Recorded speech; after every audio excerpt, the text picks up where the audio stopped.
and that is the president and CEO, Kevin Johnson. Kevin, congratulations on a great quarter, of which I'm not going to look at the stock price and let that determine whether it's a great quarter. You did a great job.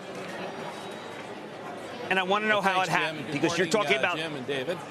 Absolutely. You're talking right at the top. You were saying, okay, look, it's I love this. You say the enhanced in-store experience. Now, Kevin, that's a little touchy-feely for me. What does that mean?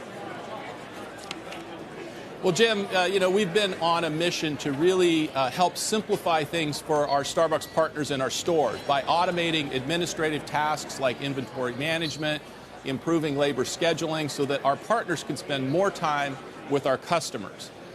We've also introduced a number of new innovative new beverages. We've got Nitro Cold Brew now deployed to 50% of our U.S. stores. We introduced the Cloud Macchiato. The combination of beverage innovation and the fact we're enabling partners to spend more time with our customers has led to the fact that our customer connection scores have continued to increase to a near record for Starbucks. Now, one of the things you pointed out, again, you had this 1% to 3% gain in China is rather remarkable. But you also talked about the idea that there are Chinese companies that are trying to take your share. Aren't they doing it in unsustainable ways, and we should not be as concerned about them and the growth can continue in China?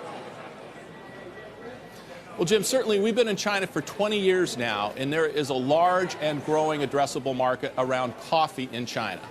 And so certainly that's attracted a number of new competitors. Some of those competitors are competing through heavy discounts that we don't believe are sustainable. But even in that competitive landscape, we grew our new store base in China 17% year on year.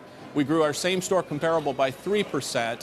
And we also saw a significant uptick in the active rewards members we have in China. It grew by 1 million additional active rewards members this quarter to an 8.3 million base of active rewards members. So the experience continues to grow, new stores continue to grow, same store comp continues to grow, and our digital relationships continue to grow in China. So I think we've set a very good strategic foundation, and we're going to continue to drive against the things that differentiate Starbucks in China and continue to grow that market.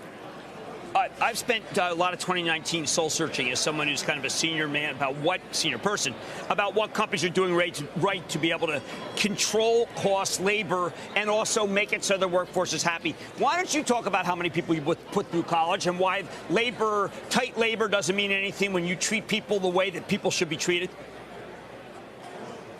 Yeah, Jim, in a tight labor market, certainly people ask the question, are we able to attract the caliber of talent that helps create that great Starbucks experience in our stores?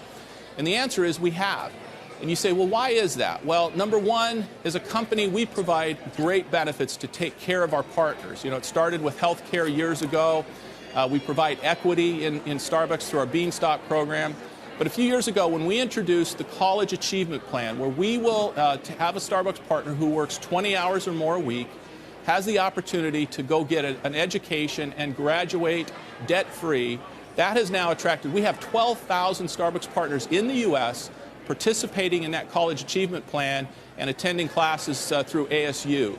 I think we're now getting close to having roughly 3,000 of those students graduate. So we're now continuing to bring more and more people into Starbucks who want to be a part of a company that has a purpose that goes far beyond the pursuit of profit, a company they can be proud to wear the green apron, and they want to take advantage of a benefit like getting a college degree. Kevin, it's David. I want to get back to China, given its importance to your growth profile. You've talked often, of course, about per capita coffee consumption there, or the lack thereof, but also about the competitive nature of the marketplace. You just said a lot of your competitors are doing heavy discounts that are not sustainable. Why aren't they sustainable? I mean, access to capital, if it keeps up, maybe they can just keep losing money. How long can it go on? Well, I guess that's up to each competitor to determine how they want to enter the market. But, one of the things that we think is important, we're deploying capital. We're building 600 new stores a year.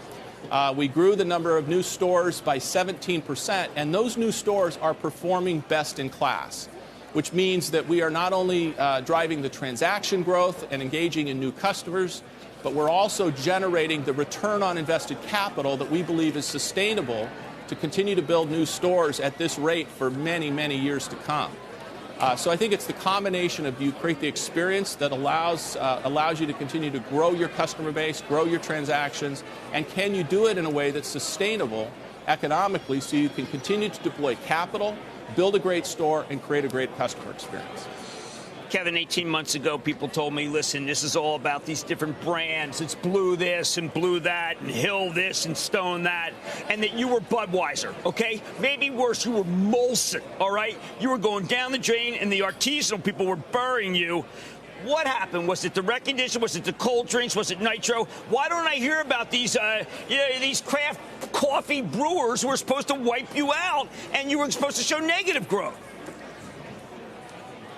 Well, Jim, I think a big part of that has to do with the fact that we have significant reach globally. We're now at 30,000 Starbucks stores around the world, and in every one of those stores, we've been driving beverage innovation and craft.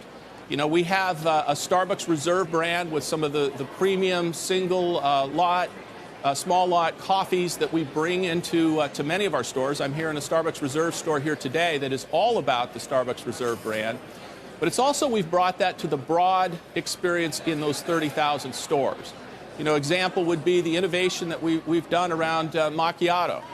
The macchiato beverage now is a $1 billion platform for Starbucks. And we just introduced these cloud macchiatos, where we now bring some cold foam and an ice version of the beverage. And it's that innovation and the fact that our Starbucks partners handcraft every single beverage to personalize it for our customers. That combination of handcrafted beverages with the world's finest Arabica coffee has helped us continue to create a great experience and differentiate from our competition. All right, well, Kevin, look, it's great to have you on the show. And why was people say, hey, what was softball? I like softball. Guy who comes in at 52, buys stock, hand over fist with the $7 billion that he got from Nestle's. He's got an unbelievable basis. If he were a stock player, it'd be even better. Kevin Johnson, congratulations on an amazing number. And, yeah, let him sell it off. You and I both know you're in it for the long term. Great to see you, sir.